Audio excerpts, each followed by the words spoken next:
పల్నాడు జిల్లా ముప్పాళ్లలో ఇటీవల రెండు వర్గాల మధ్య జరిగిన ఘర్షణ నేపథ్యంలో పోలీసులు అప్రమత్తమయ్యారు. గ్రామంలోని ఎస్సీ కాలనీ చర్చి సెంటర్ వద్ద స్థానికులతో అవగాహన సమావేశం నిర్వహించి శాంతియుత వాతావరణం కొనసాగించేందుకు చర్యలు చేపట్టారు. Sattenapalli DSP Krishna Chaitanya, Sattenapalli rural CI Kiran, SI Anil Kumar స్థానికులతో సమావేశమై ఘర్షణకు దారితీసిన పరిస్థితులపై వివరాలు అడిగి తెలుసుకున్నారు.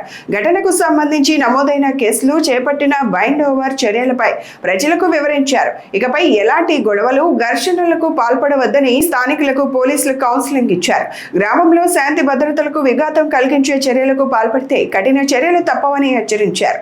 మీ అంతటా మీరు సోషల్ మీడియాలో ఇంకొక నెగిటివ్ మెసేజ్ ఏమన్నా వచ్చినా దాన్ని ఫార్వర్డ్ చేసినా కూడా ఈసారి చర్యలు తీసుకుంటాం. అర్థమవుతుంది అందరికీ. సో మేము చెప్పినవన్నీ కూడా పాటిస్తారు, ఎటువంటి గొడవలు గటా పెట్టుకోకుండా ఉంటారు అని నేను అనుకుంటున్నాను. మళ్ళీ మీరు చేశారు, ఇలాంటి గొడవలు పడ్డారు అంటే కనుక ఏం చేయాలో అది చేస్తాను. ఇది మాత్రం అందులో దృష్టిలో పెట్టుకోండి. బాగుపడండి, అర్థం చేసుకోండి. బురకెక్కుతుందా ఒకరికన్నా?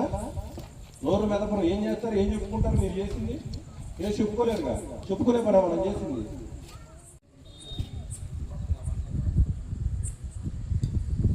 ఏదైనా మంచి ఉద్యోగం సంపాదించుకోవాలా, చక్కగా తయారవ్వాలా, ఆ విధంగా ఆలోచించుకోవాలి. అది ఆలోచించుకోండి. ఈ దరిద్రాలు కాదు పెట్టుకోవాల్సింది.